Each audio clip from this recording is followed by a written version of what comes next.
spent my working career on the trading floor. I like the excitement and the energy. There's only one bottom line on Wall Street, and that bottom line is how much money you make. This is one of the most stressful jobs on earth. You have stress every single second. Not everybody can survive. Greed is ugly. Make as much money as you can so that you can get out of there before it turns you to the dark side.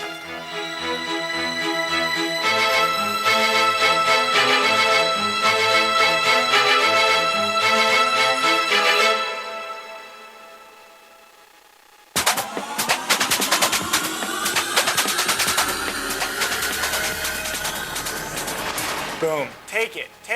50 bucks. Come on, take it out. Ah, 2 cents. Someone came. There we go. Boom. And I'm out. That was close. I made 20 bucks. It's been 19 minutes since the market has opened. So far, I've made $715 for the day.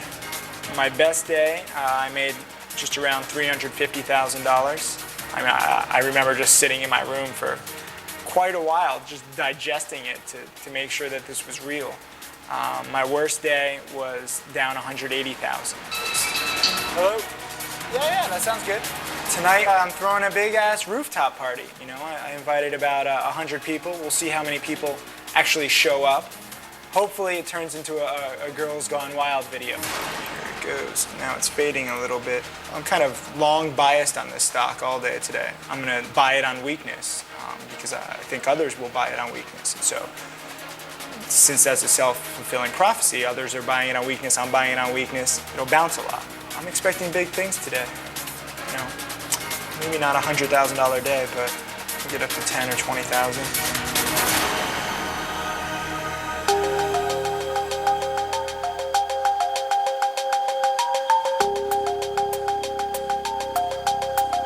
My name is Ted Weisberg.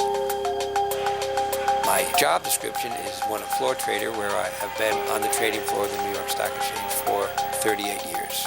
I never thought when I was 29 years old that I'd still be there when I was 66.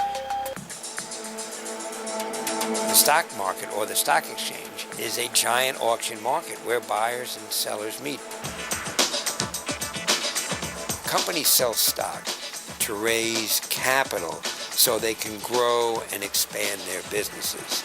The stocks themselves are literally pieces of paper that represent ownership in those companies. And the companies sell the stock to the public to raise the money to run their businesses. And the stocks will go up and down as a direct reflection on a company's ability to, in fact, put that capital to good use. There are many facets of the stock exchange that I think are extremely important to the investing public. Number one is visibility. There is the tape, which we take for granted, which basically records every transaction that's taking place on the trading floor. And that tape that you see in California or in New York is the same tape that you would see in Hong Kong or Auckland, New Zealand. So transparency, I think, is key to investor confidence. You might not like the price, but you can see the price.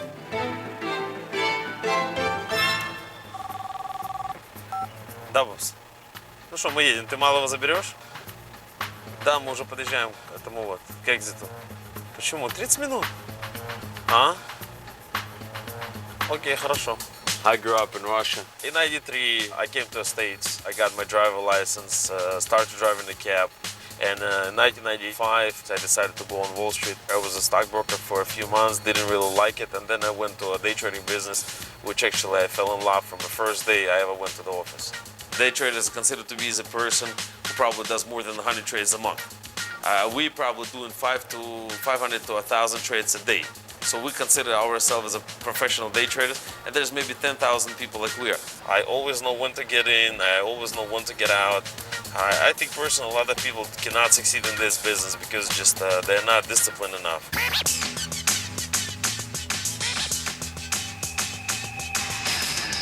So today I'm going to trade for our downtown office. We have two of them, Midtown and downtown. In 11 years that I've been in the day trading business, I would say I do know a lot of information. We take this chart, it's a gold chart. I cannot say that I would be too smart and short it right there it wouldn't be a reason for it. But I know one thing for a fact. When the gold is collapsed, and it's a big, if this is a 25% downside, somewhere in this area, I would just be ready to buy. Somewhere in this area, I would be ready to buy. Yep, yeah, what's up? When you spend 11 years, every single day, 250 trading days a year, you're gonna start to understand what really is going on. At least you're gonna have a feel for it. Good luck to you too.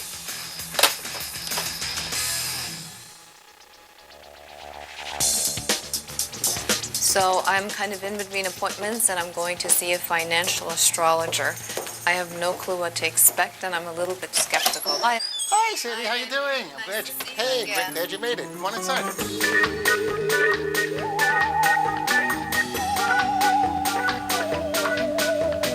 I was a professional astrologer since 1967, and I started coming into the markets on October 20th, 1987, because we knew about the stock market crash a year in advance to the day. We're good at what we do. Is there a good book to read for Wall Streeters? Well, obviously, I would naturally recommend my own, which is Investing by the Stars. My mother said it was very good, and she understood it. Okay. What you told me when I met you was that you're an astrologer. Right, financial astrologer. What exactly is that? We basically look at planetary patterns and we correlate them to stock market activity. How can that be correlated? You know, remember, astrology is a mathematical science. Is that really fair to say that it's a science because there's no way to really verify? First of all, there are many ways. Science is a body of knowledge organized according to general principles. My background is in mathematics and psychology. And astrology is a mathematical psychology based on astronomy.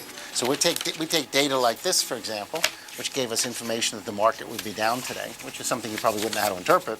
And then we put it together, and then we have an opinion about what the market's doing and when. And we sort of trade accordingly. Do money managers actually come to you and ask you for a horoscope, and how much is that? Well, first of all, we have clients that are everything from very wealthy individuals to fund managers where we think we normally can improve their performance 5 to 20%. What we charge depends on services. Like we have, for example, a company coming to me, and we're going to probably make them about $40 million. I'm trying to figure, and they're offering me maybe 100, 150, and I don't think I'm going to accept it. Only, not that 150,000 is not a lot of money, but we're going to make them $40 million. That's huge. That's right. So we're worth a lot. We're underpaid. I agree. I didn't say that. I said it.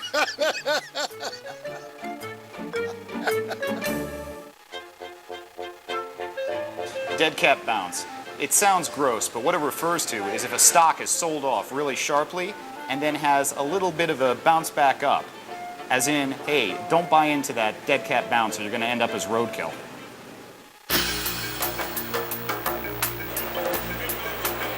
I come to the stock exchange trading floor a little after 9 every morning. My son is here. He's also a broker on the floor. As a member of the stock exchange, I come here to represent the clients of our firm, and in that capacity, I am their agent. The orders start coming, and they're buy orders and sell orders, and you're watching the tape, you're watching the news ticker. If you have sell orders and the market's going up, that's great. If you have buy orders and the market's going up, that's not so good, because that means everything becomes a little harder to buy. But the orders come, we go to the trading crowd, we will execute that order. It's all done electronically. It takes milliseconds, in fact, to complete it from the time we get it to the time the customer gets the report. And then, of course, you just keep moving, and hopefully you're going to be busy all day, and you really don't have time to think.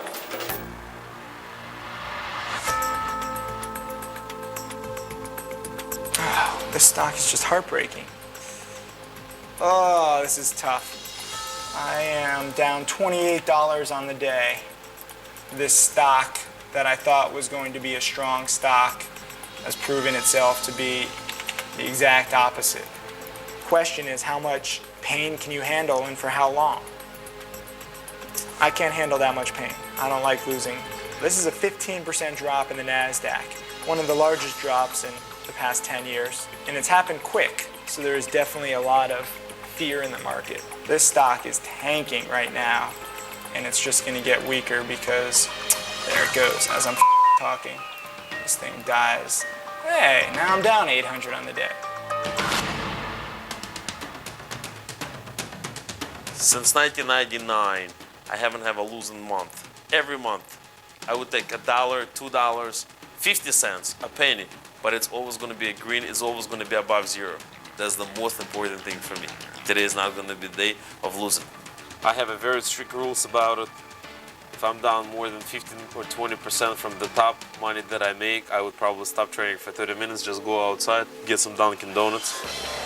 So if you learn how not to lose, you will be ending up making money. You know, at least if you learn how to invest properly, you can always make money on your money.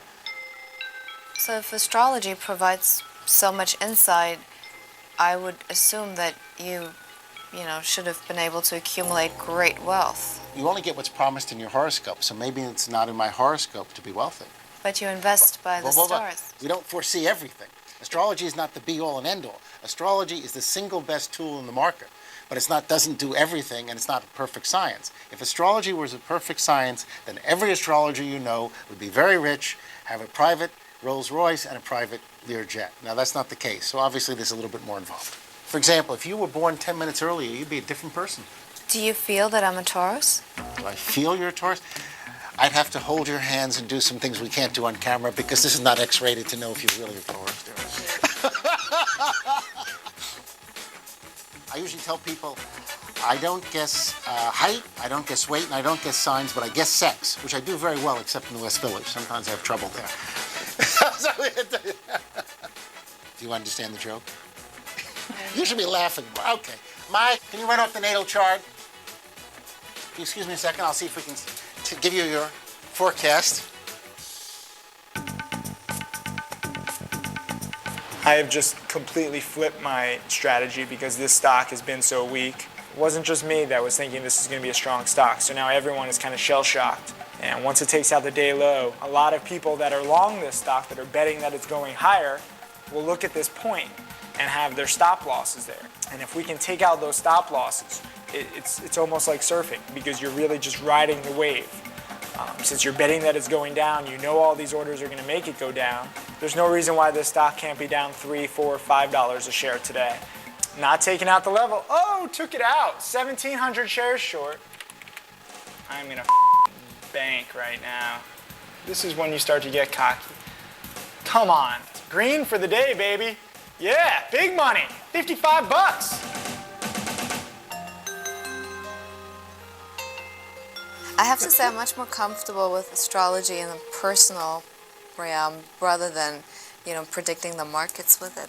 Okay, well, I'll tell you what. Do something else. You can ask anything you like. I'll give you one question. You know how you get 3 wishes? I won't give you 3 wishes. Oh, yeah. But I'll ask you one question, anything you want to know about anything. So what you do is hold on to this dice, the astrological dice.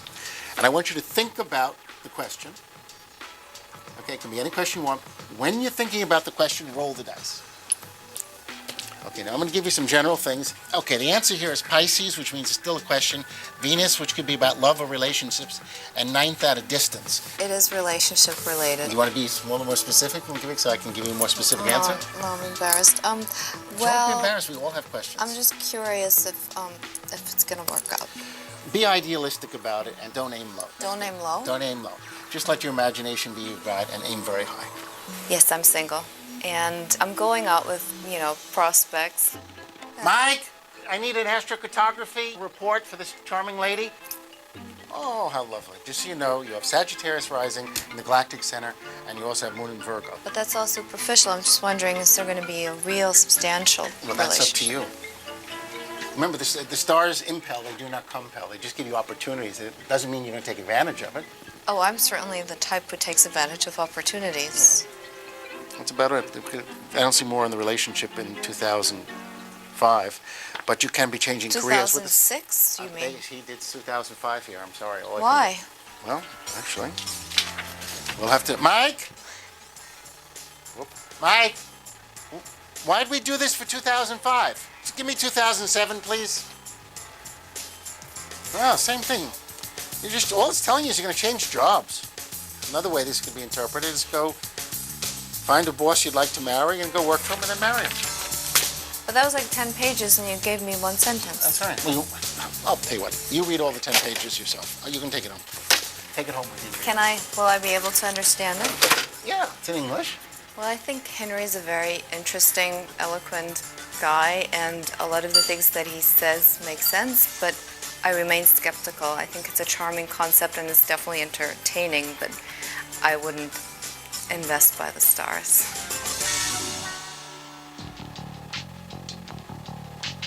You little bitch of a stock.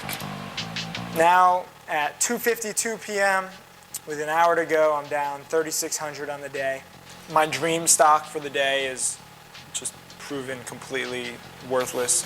Right here you can see in the afternoon it cracked the day's low at 91.20, went straight to 90.20. So this was a nice little short here, which I got some of. But I still thought the stock was going lower, and right here, this little bump up is where I just got I went short right around here. A little too soon because I covered right here, and this was a $4,000 loss. This is why trading is so tough. I was completely right on the price, but I couldn't handle the pain. I had a $500,000 position, which was a much bigger position than I wanted to take, and I just averaged up wrong. And now the stock is acting perfectly. Would have been about a $10,000 profit right now, had I had the balls to hold. Oh, I did today. There is nothing in Wall Street that rewards you for difficulty. It's one of my great attractions to this business. It rewards sagacious laziness. Going through my dirty laundry to find a shirt to wear on this big meeting with this billion-dollar babe, and my mom didn't come in and do laundry this weekend, so I got no clean laundry. Here we go. Beautiful. This shirt isn't too wrinkled. You can see what kind of operation I'm running. My suit's just a mess, but it doesn't matter. You know, you can work in your underwear and make more money than somebody with a $5,000 suit. It's all about presentation, and that's not my forte, but trading is, and that's what really matters. I'm on my way to meet with Tim Sykes. He's a 25-year-old hedge fund manager, up and coming. He sounds very bright. I haven't met with him before, but from what I hear, he's been quite successful. Sandy's pretty big time. She's in charge of quite a bit of money. I'm gonna get my story out there, and I'm gonna, I don't know, try and get some money out of her, see if she has any contacts, see if she knows anybody. We'll see what she can do. You know, I hear she's a pretty attractive woman, so if I don't get the money, then maybe I can get the girl. Either way, we're gonna have a good lunch and talk about myself, which I'm pretty good at doing. It's my favorite subject. Cheers. Cheers. Nice meeting you. Nice meeting you. Thank you for meeting me. So, where were you before? Where did you start out? From 1999 to 2002, I traded my way from $12,000 to a fully audited pre-tax sum of $1.65 million. So with that... Are you serious? 100% serious. And what do you invest in? What's your strategy? Short selling, short bias, small cap, micro cap. I mean, I'm never going to be more than a $100 million fund. It's tough. That's your maximum capacity? Yes. And why is that? Because I'm shorting the smallest and most volatile stocks. So, A, they're hard to borrow. B, they're volatile as hell. And C, I have no corporate experience. And you don't have an office, you work from home? I work from home. And what do you do, like, on days when there's no trading? I usually read. I'm a big, I can't read fiction. I love nonfiction. Same. Really? Yes. You should see my library. Yeah, I'm on 46th and 2nd. This is my neighborhood. Well, we should have lunch more often. We should. I remember when I came in the business, there was a person, he would always say, day traders would never make money, they're ending up, making zero or making very little money. But there's a beautiful thing about this business, you don't depend on anybody, you are who you are, and if you really want to succeed, you can really make it. You make money, you lose money, it doesn't matter. When life is good, that's the most important thing. Well, it was a great pleasure to meet you. No, thank you for meeting with me. Yeah, it was a great pleasure. I had fun. Thank you for lunch. No problem. And everything sounds very intriguing. I'll run it by Bridge Tag, and then I'll be in touch with you, I'd say, within the next week. Okay, that sounds good. Do I have your card? I think you do. I think I don't. Let me give it to you. Please, do. I think that was a good meeting. I think I got my point across of what I'm trying to do, and I think I got a date. I don't know. I don't know what to expect. Give me another drink. I only had one drink. A lot of people don't want to work in Wall Street because it's kind of geographically undesirable in terms of New York City, but this is a pretty cool part of New York. Manhattan grew from the Battery up. And yes, that's why the streets are also narrow, because they actually used to be cow paths. And Wall Street was, in fact, there was a wall there that kept the Indians, I guess, from attacking the Pilgrims and the Dutch and anybody else that was kind of sequestered in lower Manhattan. Clearly, the stock exchange as an institution is absolutely the cornerstone of capitalism in this country and perhaps the world. I mean, it is the footprint that every democratic country and society in the world has tried to mimic.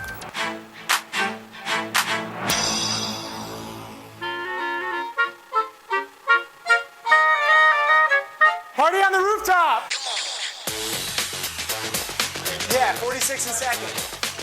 Let's go to the roof. The roof. There's 5 girls in the bathroom? That's kind of cool. They locked it. What's up? How's it going? How are you? Take off your shirt. You know, I'm really the only one making money of any of my friends, so I feel it's my duty to be the godfather of throwing parties for everybody, or else no one would go out.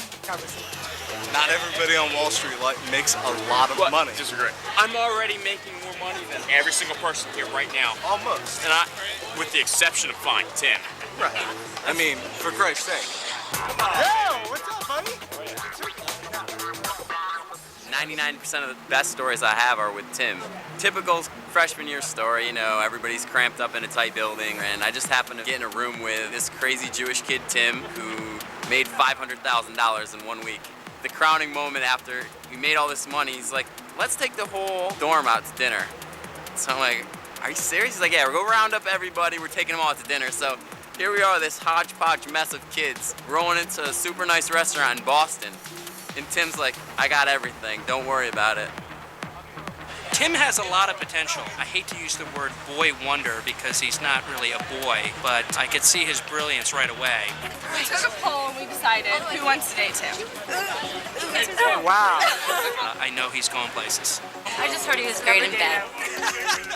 Thanks for coming to my party. Well, when I was like 8 years old, I wanted to come to the States. I can't really say that I was dreaming of Wall Street. When I was 8.